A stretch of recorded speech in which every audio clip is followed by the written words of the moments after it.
and continue to our next speaker, who is Manus Visser. I know Manus actually from back when we were physics students at the University of Amsterdam, and Manus went on to do a PhD there with Eric Verlinde. And one of the, well, I actually also know him from our paper that we published together, which was about the first astrophysical test of Eric Verlinde's theory. And one of the things that I will be forever grateful for is that he was the first person, maybe the only person, who could get me to almost fully understand Eric Verlinde's theory. So I'm sure he will be just as eloquent in explaining his own research, Newton's second law from entanglement. Okay. Take it away, okay. Manus. Well, thank you very much for the introduction and for inviting me to speak here. I think this is one of the nicest venues in the Netherlands. And I think I should be grateful to you, by the way, for collaborating with me on this tests of Eric's emergent gravity theory.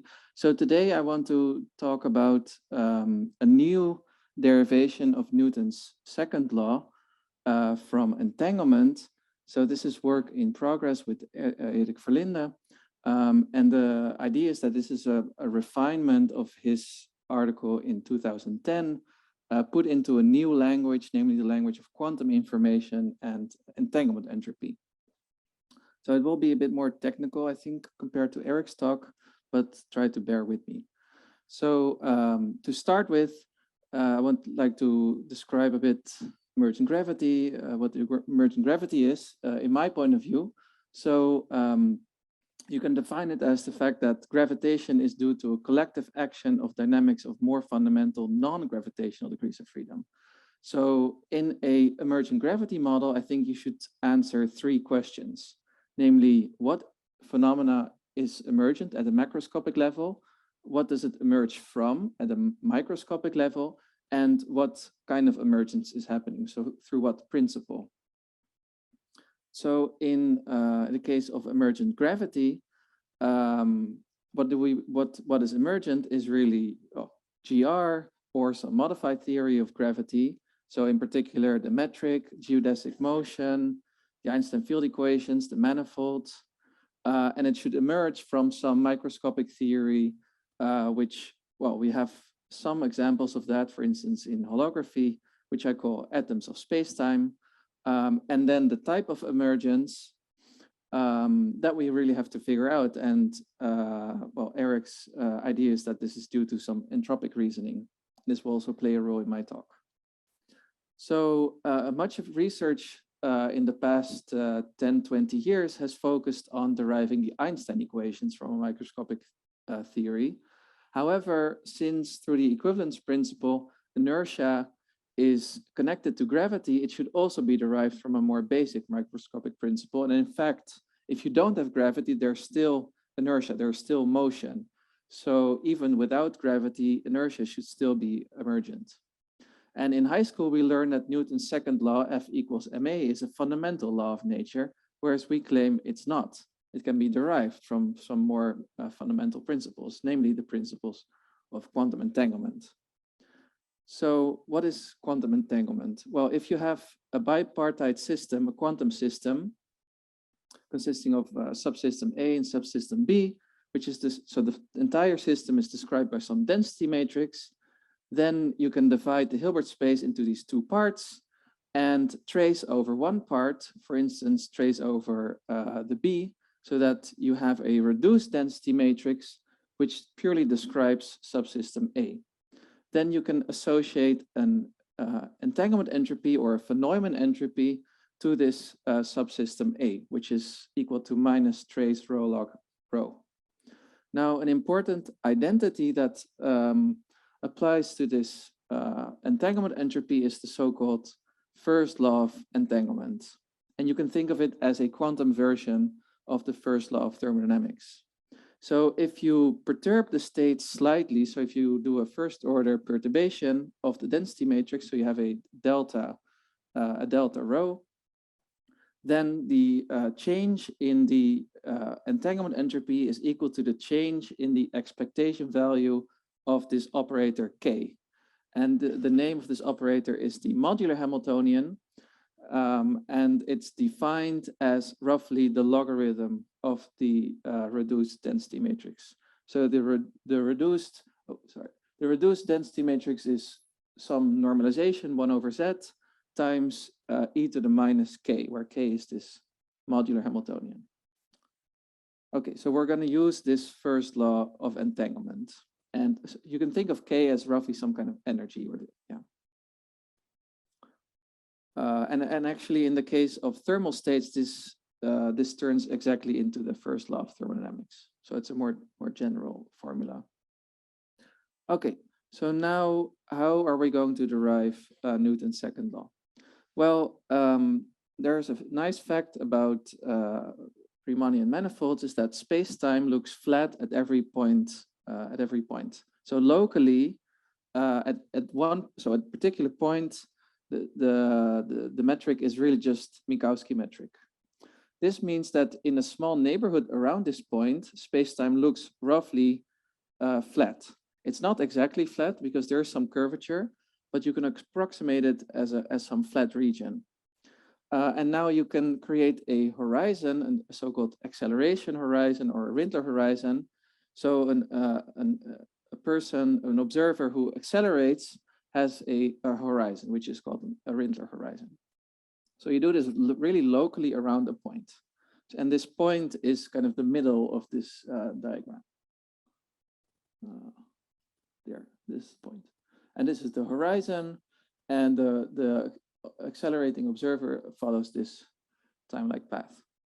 Now, there's this little space. So this space has a symmetry, which is called the boost symmetry. And it's generated by a killing vector psi. So one interesting fact that, Unruh found out is that when you restrict the vacuum state, so if you define in a quantum field theory, the vacuum state on this slice, then the left-hand side, so the left wedge and the right wedge are actually entangled in this state. So if you trace over the left wedge, you get a reduced state on the right. And this reduced state is actually a thermal state.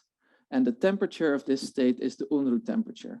So here I wrote down the Unruh temperature, which is proportional to the acceleration of this observer. And on top, I wrote down the thermal state. So beta is inverse temperature, and K is again this modular Hamiltonian. But in this case, this modular Hamiltonian has a specific a local form, a nice form, because it generates time evolution along this path. So the local form of this modular Hamiltonian in Rindler space is given by the integral over the stress energy tensor T. This is the stress energy tensor. It's an integral on a slice sigma. That's that slice. And U, so psi is the killing vector, and U is a vector normal to this slice, with unit norm. Now we're going to consider a point-like source on this slice. So the stress energy tensor is really just a delta function, a peak around this particle here, which is a distance x from the horizon, and a distance x from this horizon.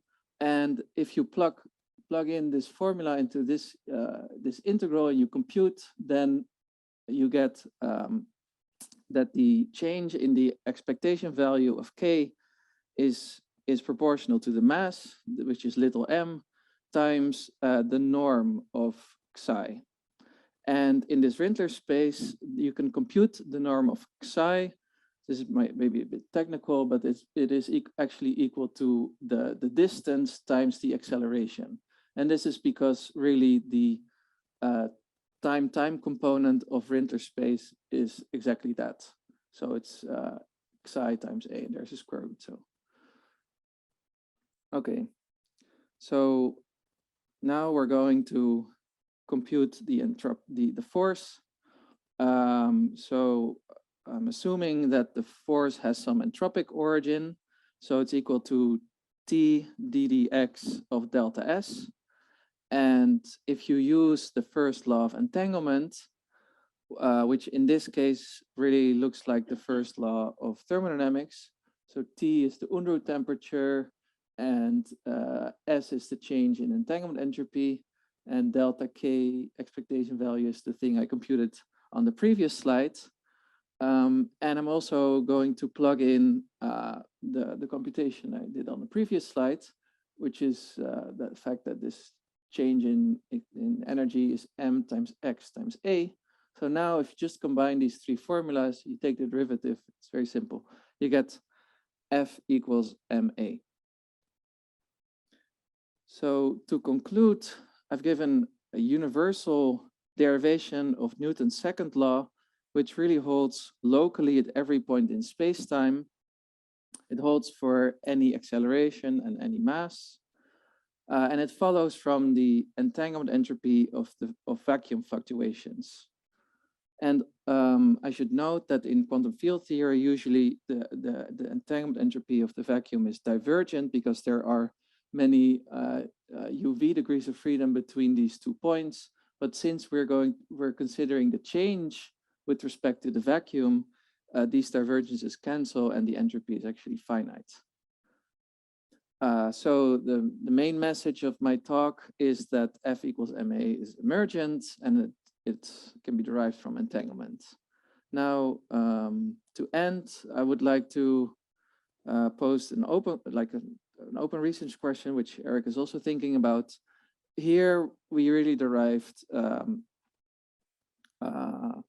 acceleration in a sense, but can you also derive inertial motion from microscopically? So really so can you also derive geodesic motion or the first law, the Newton's first law? Whereas here I focused on the second law. So I think that would be interesting to study more. Thank you for your attention.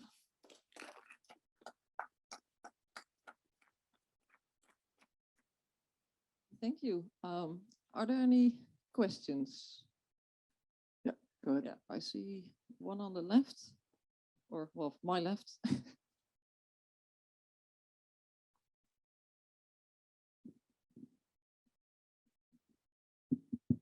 Thank you. This was very interesting, and I want to be provocative, so I will try to invert the problem in my question. So what would it take for us to build an entropic thruster to move things around? And this is provocative because it gets me really close to, if you have read Dune, the guild navigators were folding space and moving ships by just thinking about it using spice. And this goes into entropy and information manipulation. So what would it take for us to build such a thing? What would the engine work on? Thank you. I mean, I have no clue, but what I can say is that we're really considering here the entropy of space-time itself. So I think that, yeah, you somehow need to use that. Thanks. Another question in the middle. Yeah, there in the middle.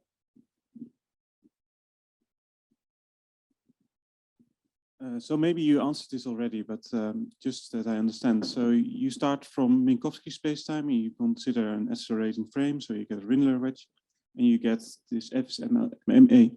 So how would this generalize when you're doing this in a curved spacetime? Mm-hmm. Would the FSMA change depending on your location or the local curvature, or? Mm-hmm. Yeah, I think, well, the point of my talk is that I can do this in a curved space-time, but I'm doing this locally. I mean, we're accelerating, where space is curved, but since we're accelerating, you know, I'm a local person, so I'm accelerating at a local point, around a local point, this derivation also holds in curved space-times. But there won't be differences when you look at it over a longer time scale. So if you track a the motion of a particle, the law of inertia won't change depending on. Well, yeah, I should say there is a version also in general relativity and also in de Sitter space, where we can also derive a similar equation,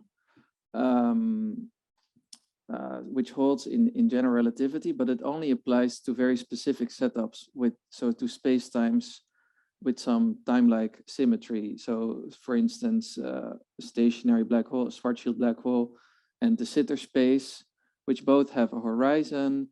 And in that case, for instance, with the black hole, there is, you can also have a force. So if someone is sitting at infinity and is holding a rope to keep a particle at some fixed radial position, then there is a similar equation in that case, and the acceleration is also defined with respect to this Killing vector. Yeah, but I think this derivation that I gave is more general in the sense that it applies to any curved spacetime because it holds locally, whereas these other situations are more global, but they are very specific spacetimes like Schwarzschild or de Sitter. Okay, let's have one final question, then go on to the next speaker. I'd like to ask you to basically answer your own question, because if indeed this law is emergent, meaning it's it's large scale coming from microscopic processes. So what does that mean? Does it still work at microscopic scales at all? Do you expect that? Or do you expect it to break down at microscopic scales? Yeah, I would expect it to break down at the Planck scale, I would say, because there even the calculation I did doesn't apply anymore. So is there something observationally that we can test in that case? Well, I think that would be more, well, I don't know, because that's at the Planck scale, but I think the interesting direction in that case is what Eric talked about with, if you apply these ideas to the de Sitter space where maybe there's no dark matter and there's an extra gravitational force. I think, yeah, what I talked about is very related to that. Okay, thanks. But yeah, thanks for the question. I mean, in the end, I think maybe at quantum gravity level, it might break down, but that's not, you cannot really probe that with observations currently. Okay,